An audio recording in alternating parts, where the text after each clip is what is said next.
Hey friends, I'm Hannah Castio, and I'm a wife and mom who is a leader in the local church, and I'm passionate about living on mission and helping others do the same. This podcast is for you if you desire to understand your purpose, are ready to break free from shame, and are yearning for a deeper connection with God. I'm so glad you joined us as we explore where God is in our very lives and what He's doing. Come hang out and let's uncover the beauty of God's glory in your story together. Here we go. Welcome back, everybody, to the God's Glory in Your Story podcast. I'm so excited. Today, I have my friend Michaela and my friend Emily on the podcast, and we're talking about community and finding your people. We have been friends for a few years now, and so I'd love to introduce my friends Michaela and Emily. So welcome to the podcast, you guys. Hey, thanks for having us. Thanks so much, Hannah. I'm so excited you guys are here, and you guys have truly blessed my life. And so I thought it'd be fun for you guys to share from your perspective how our friendship started, all three of us. Oh, I love it. I'll jump in. Sounds good. So Hannah, let's see. We have both gone to Northbrook almost our entire lives, I believe. And so definitely ran in similar circles back in the day in terms of youth group. I was not super consistent at going, so I think our friendship would have blossomed a lot sooner had I been a little bit more committed at that time to really understanding the individuals that came and developing friendships out of that. But fast forward a few years to high school, you and I actually went on a missions trip together. It would have been my senior year, and was that your freshman? Sophomore year. Okay, sophomore year of high school. And I feel like that was one of our first true connections where we got to know each other a little bit better. I mean, there was a number of people, but in a third world country and having to really rely on one another and just a really humbling experience altogether. And so naturally, it just brings people closer together. So that was originally how we had met, through just mutually going to Northbrook and then missionary opportunities. So I'm going to pause on our friendship because then fast forward again to our young couples group that my husband and I became a part of at Northbrook. And in walks Dane Jaskowiak with his wife, Emily. And I was like, oh, I know that guy. Like, again, Dane was someone who had grown up going to Northbrook. Our families were friends, hadn't seen him in years. And I nudged to my husband. I was like, hey, that's Dane. And look at his wife. She's like so smiley. I want to be your friend. And so that was, I think, separately going on in the background too. So I was getting to know Emily and Dane through our youth group, and it helped that all of our husbands clicked almost immediately as well. And then Hannah, I think you were the ultimate constructor here, or orchestrator, that was put us all together and just said, hey, I think that you and Emily would have some commonalities. I know that we, have some commonalities from growing up and just similar values and things. Have you ever heard of Marco Polo? So in terms of just our journeys, I think that kind of sums up kind of how we got to where we're at today. I love it. Emily, I want to hear your perspective too. Okay, yeah. I mean, that shares a lot of our side of things, but basically, Hannah, you and I both did YWAM separately, right? Yep. Yours was, I was there in 2013. And I was 2015. 2015. Yeah. And we both ended up at the same base. YWAM Denver. Yep, base. Yep. Separately. Totally different lives. I grew up in Minnesota. You grew up here in Wisconsin. Yep. So then it's just wild how God works, where He's like, oh, these two people, totally separate, they're going to come to the exact same, not only small town in Wisconsin, but then also they're going to go to the same church. And guess what? Emily, your husband played football with Hannah's dad. And so, like, what? It's just wild. God is insane. I know. I remember being at church and I saw you on the worship team, and I looked at my husband and I was like, I want to be her friend. And then he looked at me and he's like, I think I know her, or like I know of her.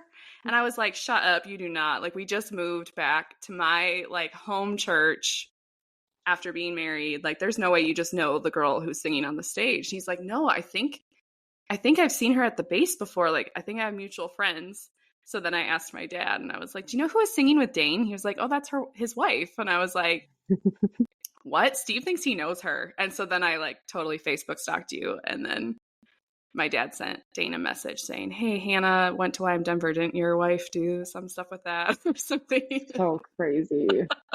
Yeah. And from my perspective too, like the fact that you guys even reached out, like it just is so good. Because I'm a transplant here. You guys already know each other. So it worked out. Yep. And then I was like, oh, you know Michaela, because you guys are in this young couples group. And then we went to Dallas on a trip. And then we all came back from that. And then I was like, okay, let's get this app and let's talk and let's hang out. And we all went out to dinner like the week after we decided. We're like, all right, let's go. So crazy. This is really good to like reflect on how we actually like separately, God just did this. Yeah. And then all together. Pretty cool. Yes. I love it. I mean, I love it. his hand was in all of it, because for us to have all these separate storylines, but then at the end all connect, it's just beautiful. Yep. It's a really beautiful friendship story. It's so special. And I just love how it's just like, it's so unique, but it's also like, okay, I knew you, Michaela, from growing up slightly. And so we were able to like reconnect. And we reconnected at Dane's birthday party. Because I walked in the room with Steve and I was like, I don't know anybody else here. Like, I might know like Alyssa and Tom or like Tara if they walk in, because I knew you guys knew them. But then all of a sudden I saw you and Jay and I was like, Steve, we're going to go sit over there. And they're our friends for tonight.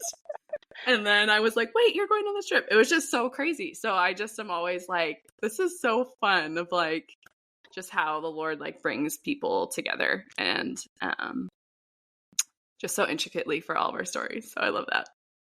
And you know what's wild, Hannah? Can I add something really quick? Yes, absolutely. Is that I don't know about you guys. No, I do know about you guys because we shared this. We all were praying for friendship at that time. Yep. Like we needed the deep rooted new friends. Yes. And God was like, here you go. Yep. Yep. Goosebumps. It's so true. Years. Years in the making for me. And I know I won't get ahead of us here, Hannah, but it's just so true and it's become so prevalent. And I'm so grateful for both of you girls and just to see how God has used our friendship in other ways too, besides just amongst the three of us. Yeah, I agree. I think a lot of us were, like, as you said, we were praying for that deep community. Like my husband and I had just come out of missions. We had just gotten married and it was like the middle of the pandemic when we moved back, and almost everybody that I really knew besides my family had moved away. So I was like, sweet, we're going to move back. And then I'm finding out like nobody that I know lives here anymore. What is going on? What am I supposed to do? And I remember just praying and like trying to be involved in anything just to get to know somebody who could also know us in the season of our lives. And then God brought you both to my life, which is like, here you go. So, so I'd love to share, since we were all praying for community, what did community look like for you in the past? What was hard about it? What was good about it? We all kind of had this like deep longing for this deep rooted community. So what did that look like for you before? I can go first. Yeah. I feel like for me, it's so different. So in my life, I grew up in Minnesota.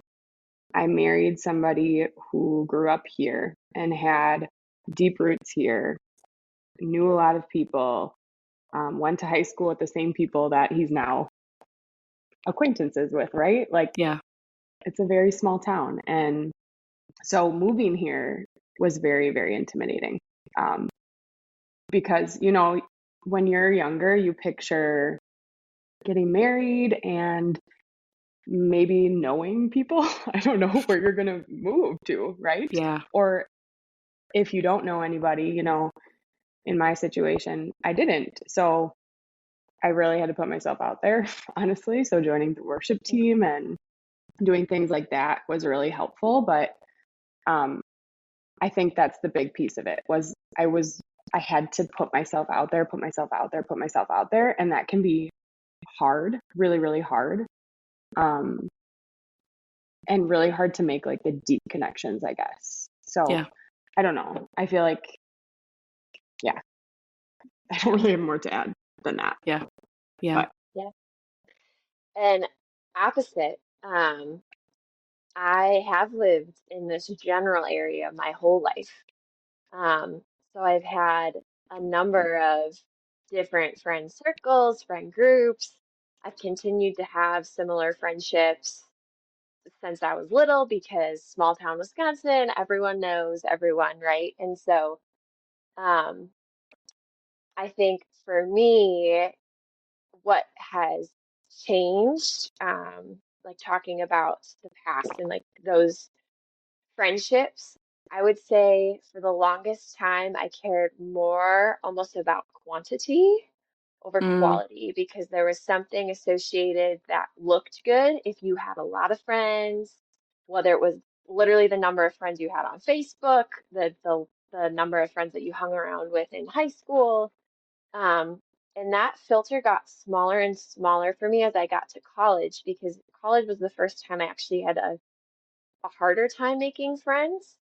mm, And so I think looking back now, hindsight 2020, that was purposeful. I think God was trying to narrow in on and send a message to me that, hey, Michaela, it's not about an image here. It's not about mhm, quantity. Um, yeah. you've been praying for this and you're not even recognizing it yet, but it's more about quality and deepening a friendship with people. Um, and I think truly in college is when I just kind of hit a wall and was like, that's what I'm missing in my life. I felt I still had a solid group of friends, but was still missing that deep connection and Yeah. vulnerability. I think I've always been the friend who's willing to be vulnerable, but it wasn't always reciprocated. And that at times was and still is in some ways in some existing friendships hard when you're willing to share and you're willing to talk about hard things going on in your life, Yeah. but it's met with only so much give on the other side of the relationship. Yeah. That's where there was a lot of challenges, and so now fast forward to our trio here. um, it is what I prayed about, that we could have this safe space where we say 100% of what's on our mind. Yeah. I heard one time that people say the difference with like the depth of your friendship is if you can truly say that last 10% that a lot of people hold back on. And there's a mhm, reason for that. Like you should not be spewing your 10% to everyone you meet. I mean, there's some normalcy in holding back Yep. and some reason for that. But there's also something so good about feeling the ability to find those core inner friendships, inner circle friendships where you can share that last 10% and be fully seen, fully known. I know that we say that a lot to each other. And I truly feel that with this friendship. And that was really deeply what I was praying for. Didn't even know it at mhm. the time, but God led me there through the process. Yeah. That's so good. I think I came out of a season of being in YWAM where I had like brand new people come in every 3 months. And you never knew if someone was like leaving staff or staying, like who was going to be there for the long haul, who was just going to be there for a year or 2 years. So that was pretty standard, was like people would commit for like 2 years and then they would go on to something else or go to a different base, be a missionary, or take missions into whatever field of influence they're in. And so it was hard and scary sometimes to put down roots with people because I did it with a lot of people who ended up leaving, and then it was just like really hard to like keep up with people, and you're like, oh, I thought you were going to be like my people for life. And so I think I learned how to be vulnerable, but then one thing God redeemed with me moving back was like I learned like who to be vulnerable with, and Mm, that it was actually okay to take time in friendships to like go deeper and open up layers where I used to just be like, here it is. Here I am, just like, and I realized like a lot of times, like there's the verse that talks about like if a seed goes down and it sprouts up quickly, like the root itself doesn't go down deep, and so it will die. And I realized that's kind of how I was in some of my friendships, was like I was even like the seed that would do that, but then I had a hard time actually going deeper. And I think like I'm a believer of like go first. Like if you want something, like a lot of times it does take us going first, but there's like a certain level to it. And so you guys helped me learn what it looked like to do it in a more of a healthy way. I remember right before we moved back to Wisconsin, we'd moved to California, and I had the hardest time making friends for the first time in my life. I remember I was like, I'll be friends with anybody. I remember I went up to all these moms at our church and I was like, I'll watch your kids. Like, can I just come hang out with you? Like, and it was this weird thing. And I was like, why can't I make friends? Like, I've always been somebody who could just like start a conversation with anybody and it didn't feel hard. And all of a sudden it felt hard. And I was like, it's also a very different culture than the Midwest being raised here. And so I think that was part of it. And anyways, but it was just a blessing for me coming back and being like, I need friends, Lord. I need friends. Please send me friends. And then he sent me you guys. So it's so good. Would you guys say there's anything specifically that you would say is super different that you noticed in your friendships now compared to friendships you had growing up or just in the past? I can go. I feel like I just was thinking about this when you guys were talking. I'll just share it with the world. I am not a speaker. I hate talking. And so everybody can know that about me. That's fine. So Hannah asked me to come on this, and I'm like, I'm just not a public speaker. I'm not like a share my life kind of girl. And so if you know me, which Michaela and Hannah very much so do, you know that I'm a hard egg to crack. Like Hannah is a here's my life type girl, like she was just saying. And I'm like you can know that if you know me type girl. So that being said, I feel like that is what's different. When people really know your heart and they really know who God created you to be and the person that you are at your core, there's something different in that friendship. And you can operate who you actually are as a human, and not who you want to be as a friend or who you want the world to see you as. You can just be like, I can just be uncomfortable Emily on a podcast with my two best friends, and that's okay because they know who I am. And that's why I said yes, because you guys actually know who I am, so I can say that and it's fine. But I do feel like that is what's different from then to now. So, and you know, the funny part, to encourage you, anytime I re-listen to our Marcos, I'm like, gosh, Emily just speaks so eloquently. Like she does a really nice job phrasing what she has to say. Like she would do very well at public speaking. Then I listen to mine, I'm like, wow, she's so like off the cuff, like not poised, put together, or uses business jargon, since I'm just work in a very professional marketing setting. But just to encourage you there. But I think for me, the vulnerability piece for sure. Just again being willing to share. And I'm gonna blame this right now on mom brain because I'm having a mom brain moment because there was another nugget. And maybe it'll come back to me, Hannah, if you ask another question. Yep. Give me 2 seconds, and if I don't think of it, we can move on. I love this so much. Because this is what we're really like. Okay, yeah, here's real life, girls. It came back. It came back to me. You girls have truly helped me understand the verse, iron sharpens iron. And what I mean Mm, by that is I feel like, and I hope this is received true, but I feel like I have been a better friend to other friends in my life because of the guidance from you guys and calling out either gifts or areas of like focus and not even in a mean way, and you might not even known you had done that at all. But two areas for me is the intentionality, just trying to be a more intentional person about clearly remembering things that are important to people and like checking in on things that are important. And then the empathetic piece. Um, the interesting, vulnerable with the world, have always said like empathy is not doesn't come easy to me. It's always been something a little bit harder that I struggle with. But I think you guys have been so great at that. So it's natural to start to be like those that you surround yourself with, especially your close inner core friends. And so yep. I think that you guys exuberate that. And so it's natural that I, as a sponge, kind of take on some of the characteristic traits that you guys have as well. And so I think the intentionality and the empathetic piece, in particular for me, has been leading characteristic traits that I feel like have changed over time.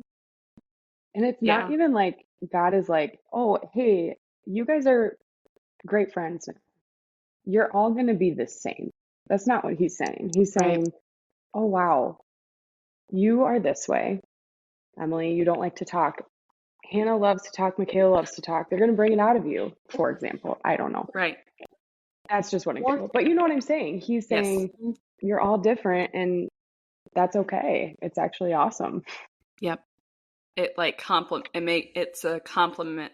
It's complementary. Like we help each other, like being on a team as friends of like, hey, when you're down, I'm gonna like come help pick you up and I'm gonna carry that burden with you because I love you and I care about you. And but I'm also not afraid to have the conversations and say like, hey, I'm really struggling right now, or hey, that hurt my feelings, or hey, this was XYZ. Like I don't know, it's just like a fun blend of all of our different gifts and all of our different personalities of how we look at things. Like that's one of my favorite things that we do when we use the Marco Polo app is we will have these awesome conversations where we'll be like, hey, did you guys hear about this thing that happened? And we each bring a different thing to the table in our conversation. Like something might irk us, and for the other one, we're like, oh, I didn't even think about that. And that's one thing I absolutely love about our conversations is like we all have a different worldview. We all were raised differently, but it doesn't make it anyone better than the other. Like we're just all like, here we go. Like we're bringing it all to the table. And we like also leave space for that in our friendship, which I find really, really cool is it's like, hey, you can share the good, you can share the ugly, the bad, the hard, the celebratory, like just bring it all and let's do it. And so that's and one I think thing I love. if I can add one other thing, Han, too, I Yeah. think we're easily not offended because we all three of us have an agreement it's coming from a really good place. So Yes. we don't get offended. I think and sometimes in friendships that can be really challenging when people are always on the defense or think you're coming from an attacking place. And if they truly know your heart of hearts, and I can Yeah. 100% feel like we do, you know that when someone is saying something to you in this trio, um, it's coming from a really good place. And it was probably really hard for them to say whatever the hard thing was, but Yeah. you know that you needed to receive that day. And I feel that anytime we are talking about a topic that's challenging or we do have differing views on that topic. Yeah. Mm-hmm. I agree. We're just gonna say, oh, was it? What was I gonna say? Again. Well, at least we're keeping it real. Go ahead. Okay. If it comes back to you, just let me know. So one thing that we have mentioned a few times on here is we love to use what's called the Marco Polo app, and we got it. It's basically like video chatting, but you don't have to be live at the same time. And so instead of texting and having a million notifications, you just get one that if it's from me, it's probably like 30 minutes long. Sorry, not sorry. But it's fun because we've been able to share really special moments with each other of checking in. We can see each other's face. We can hear each other's tone of voice, and be there for each other, where sometimes in a text things can be misinterpreted, or you can feel misunderstood. You don't know how someone's coming across. And sometimes we just don't have time to always pick up the phone at the same time or a video chat. And so that's what I absolutely love about the Marco Polo app. And it's been fun. So I thought it'd be fun to share what are some of your guys' favorite memories from Marco Polo, or like special moments we've shared. And I can go first if you want. I know each of us have walked through at least like one pregnancy together in Marco Polo. So we're like, hey, I think today is the day that I'm going into labor. Like, I distinctly remember what I was wearing in the Marco on the way to my mom's house, literally hours before like Drake, our last baby, was born. And I was like, guys, my stomach keeps like tightening, but it's not like a wave, but it's just kind of weird. Like, I think I might be going into labor tonight. And I did. Like, it's just so fun. And I also remember, Emily, specifically with you, Denny had just started walking and I was sending you a Marco Polo. And all of a sudden I was like, oh my gosh. And I just like turned the camera around. I was like, well, you're going to see this too, because I have to catch this on camera and it's up right now. So I was like, you just got to share this really special moment with me, because you're not always with people as they're experiencing these moments in life. And that's just been a fun way of us bonding, is like sharing these things of like us on our drive to church or whatever, or like on our drive to drop our kids off and things like that. So I thought it'd be fun for you guys to share if you think of any memories that are your favorites. That's on our drive anywhere, driving here, driving there, driving to the grocery store, driving. We're just driving. We're always driving. Yep. Best time, because for any of you moms listening, you know, if you know, you know that the car is the best time for a little alone time. Even if the kids are in the car for some reason, it's the best focus time that you'll have potentially all day. And so, as we've talked about intentionality and wanting to be present, I think that's part of it. And to just like hype up the app even more in hopes that maybe they'll sponsor this someday, Han. The two other things that are amazing about the app are, at least for me, the flexibility.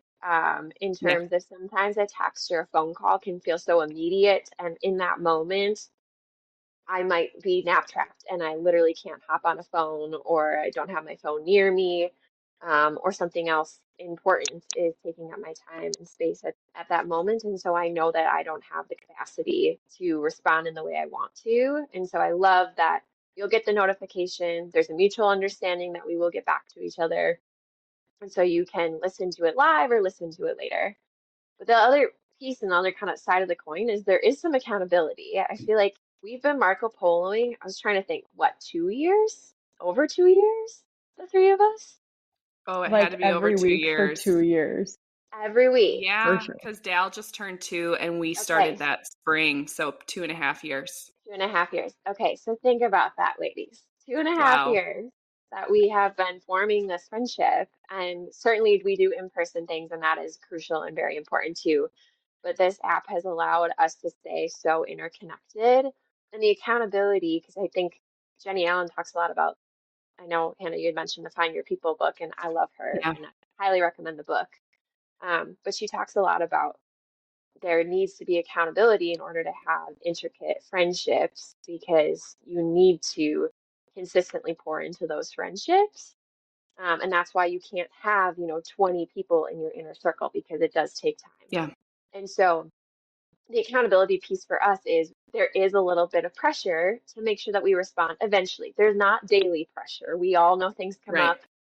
Sometimes we're single parenting for a week while our husbands are off doing something, or life gets away from us that day. Things come up and we have an understanding for that. But there is also the desire and truly just out of our hearts of hearts wanting to like update you guys on what's going on. Yeah. And so just two other great qualities of the app. But um, in terms of a memory, I'm gonna go the other direction because there's been so many like happy moments that have happened on the app, and those are so worth celebrating.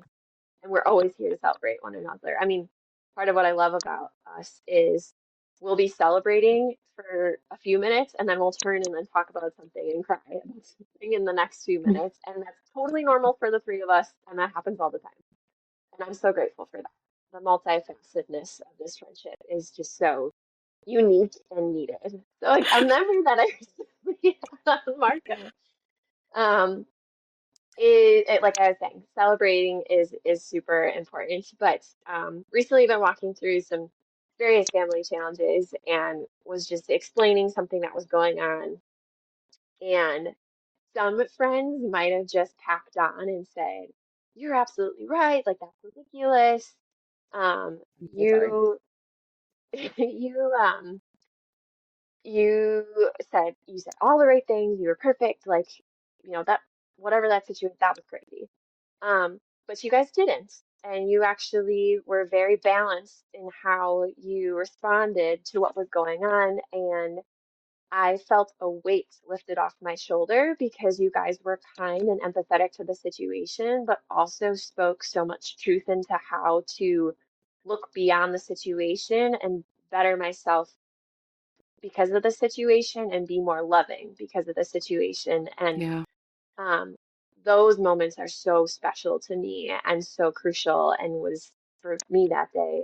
Um, like I said, I just walked away from listening to both of you feeling like, wow, I can move past this pain, even though, it's still going to be underlying for a little while, but walk in the truth of, hey, God spoke to my friends today and they spoke to me, and that was absolutely beautiful. Hmm. So love those Mm-hmm. moments that we have too. Mm-hmm. That's so good. That is so special. I feel like for me, the overarching picture of Marco Polo is longevity. I feel like there's so many moments that I could just pick up and be like, oh yeah, that's a really special moment, because there's tons of them, whether it's crying or laughing or Yeah. not. But it has just been so beautiful to just watch two people who I have chosen to be in my life, right? Like we have chosen each other to be in each other's lives. It's not like we're family. Yeah. This is a friendship that you're choosing. To watch both of you grow over 2.5 years, because I talk to you every week. So thinking about Michaela before she had Jet and watching her on her walks with her dogs. I mean, that's pre-mom Michaela. We knew her and we loved her, right? And I mean, you think about it takes like something like 22 hours. I think, Michaela, you told me this, 22 hours of consecutive hangouts or being with people to really get to know them and to be considered close friends. Yeah. I think we've hit that mark like Yes. within the first month, because we talk so much. I love So it. true. It's so true.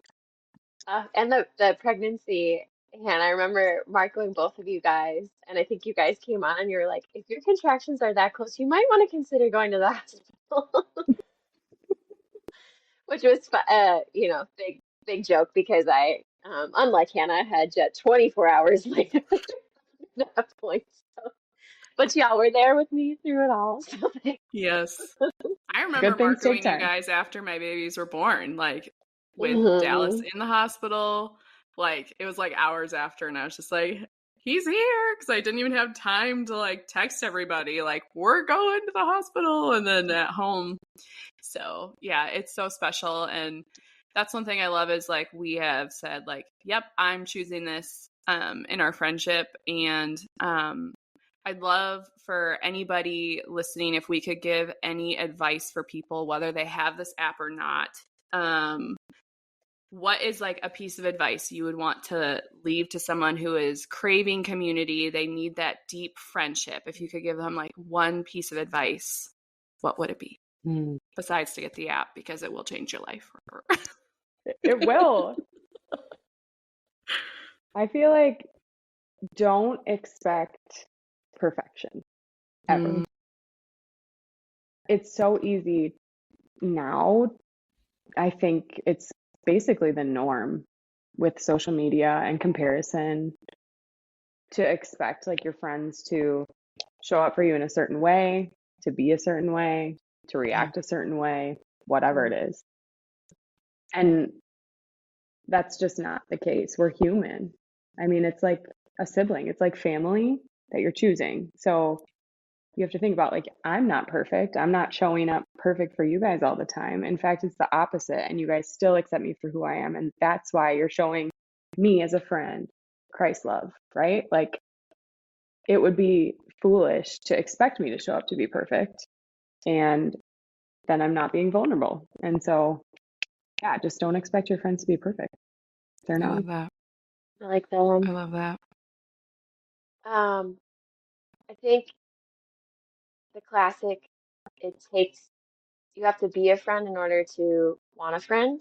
And what I mean by that is if you're in a place right now where you feel like you are reaching into the circles or places where you think that you would find friendships like your local church, or maybe there's a local hangout group in your community that you attend, or picnics or something, because you just know that those are people that you are trying to be friends with, or want friendship.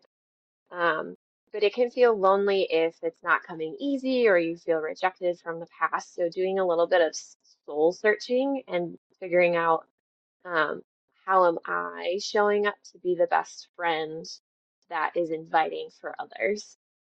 Clearly, Emily had friendship written on her forehead to me and Hannah when Hannah and I were both like, we're trying to be her friend, which is Yep. so cute and so contrary to I think what Em would think, but it was true. Yeah. God was like, you need to go crack her shell. So, Yes. Love it. but listen to that too. Listen to the inner voice in your head. If God is giving you any sort of symbols, even if you are an introverted person, but for some reason he's like, go talk to that person. Um, Pay attention to that and some of those subtle nudges, from the Holy Spirit, because it really can lead to a beautiful friendship, and simultaneously work on being the type of friend that you would want to have too. Probably be my biggest advice. Yeah. It's so good. I think I would say to root down your identity in Christ so deep before you just jump into relationships with people, because I am someone who didn't do that right away, and I felt the effects of when a friend would move away or something and you feel like you lose that person. And I felt like I would always like lose a part of myself because I put my identity in having friendships, or I put my identity in what that friendship gave me, instead of truly letting God be the source in my life so that that would actually come out of my friendships. And so I know it can sound like something that is said so often of like, put your identity in Christ, but I feel like the more we actually root down and spend time with God, then that is what overflows into our relationships, which is what we all need, honestly, is like we need friendships that are also around the Lord. And so that has been something that's been huge for me, especially in our relationship, is like we all are friends and we all have the Lord, and that is so special. And a lot of people don't actually have that, which is what's really, really sad. But also, I just know that because we have all these similar values and things like that, that it's like, hey, we are willing to have these conversations. But I know that if we disagree on something, it doesn't change either of us, of our character or our anything, is because we are like, okay, you know what? I'm going to own it if I wasn't cool about that, or maybe it was my hormones when I was pregnant or whatever. Like, I know there were moments where I was just like an emotional wreck when I was pregnant, and I was like, Lord, help me. But when we have our identity rooted down in God, it changes our relationships with everybody, whether it's our friends or our spouses or just people that we run into at church or the grocery store. So that would be my piece of advice to give. Is there any other things you want to leave anybody with on this episode? Mm. I highly recommend books too. I mean, if there are people who are not readers, that's tough. So podcasts, maybe versions of these. Hmm. But I know we've already mentioned the Find Your People. That was really a cornerstone for me in Yeah. having contextual information. And she walks through, Jenny, in her book, the 5 patterns that she saw as super important to finding those core friends. Because in the book, she describes that we all have circles. We Yep. have our inner core, we have our village, I believe. Then there's acquaintances, and then there's like the world, right? And what I loved was she broke it down for what that looked like for Jesus. Because she said even Jesus had these circles, right? Yep. Like Peter, John, and what's John's brother? Like, his brother James? Was it James? James. Oh my gosh. James. Peter, John, and James, the James. brother of, right? Yes. Yeah. Okay. Am I Yeah, totally wrong? we all read the Bible, we swear. Peter, John, and James, right? Like those were Jesus's inner circle. Like that there was clearly points in the Bible that there was just like a close knitness to their relationship. And then the next circle was the rest of the disciples, and then it gets bigger and bigger from there, right? So it's applicable even to Jesus. So that Yep. means that it can transcend here to us in our worldly everyday lives, right? And so that was really helpful, especially as I shared at the beginning here, going from a quantity viewpoint of friendship to a quality, and what does that filter system look like? And the 5 patterns, she walks you through what that looks like to cultivate that inner circle and to walk that out with friends. So I highly recommend that. And there's a number of other books. Another one that was really helpful for me was something called Friendship is Complicated, by Andy Andrew, and another book that just talked about the importance of authenticity and how friendships are messy. And a ton of her message too was be slow to be offended. We live in a super offensive world where everyone just assumes like wrong intent.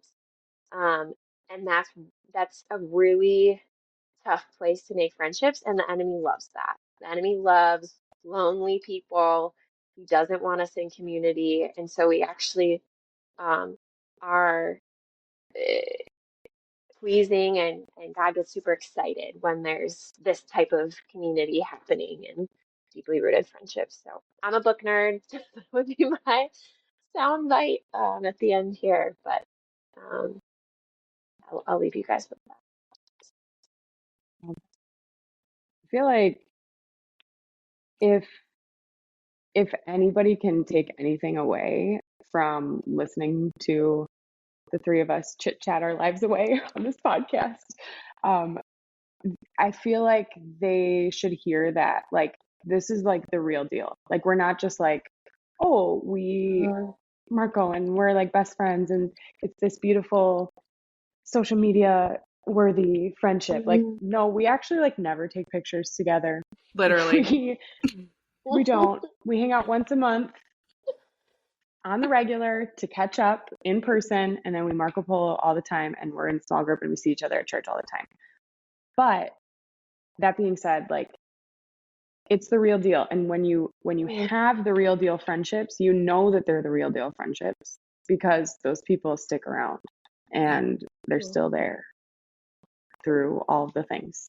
Say, I don't know, pregnancy or going into labor. Yes. But yes, I just feel like you'll know, and don't be afraid to put yourself out there if you're looking for sister friends, you know? Yes. Which we do need to be better about taking a couple pictures together because we have probably 5 over the last 2.5 years. Like literally probably only 5. They're probably not great. They're probably like one of us has to be pregnant in all of them. Like there's that for sure is true. And I'm just thinking of our last kayak one where we're like all trying to like take one of us kayak. Yep, I love it. So wherever you're listening to from wherever you're listening from today, just be encouraged that there is hope, that you can find your friends out there. You're going to find your people. If you're trying to find your people, try going first. Spend time with Jesus and let him be what pours out of you into your friendships. Download the Marco Polo app, invite somebody onto it to talk to you. It will truly bless your socks off, because it has blessed ours. Would one of you like to pray to close us out tonight? Or to close us out? Go Em. Go Em. God, thanks for these ladies. Thanks for Hannah for setting this up. Thank you for just the different ways that you can reach your people. Thank you for friendship. Thank you for messy friendship that you are a part of, that you orchestrate, that you stamp on people's foreheads, apparently. Thank you for just who you are and the way that you show up in our lives, in friendship and family and in relationship, Jesus. And we thank you so much for this time together, Lord. Would you just bless it and bless it to those who hear it? In your name we pray. Amen. Amen. So good. Okay, I'm going to take a picture of all of us because now we need one. I'm forever grateful you listened to today's episode. It would bless my socks off if you subscribed and continued to listen along. By sharing this podcast, it allows for others to hear the good news that they can also experience the freedom that God has for them. Freedom is here for the taking. And I'd love to hear what you think and what God is doing in your life. Just shoot me a DM or email, and I'd love to chat and pray with you. If you have time, leave a review and follow us over on Instagram. I'll talk to you soon. Keep seeking God to see his glory in your story.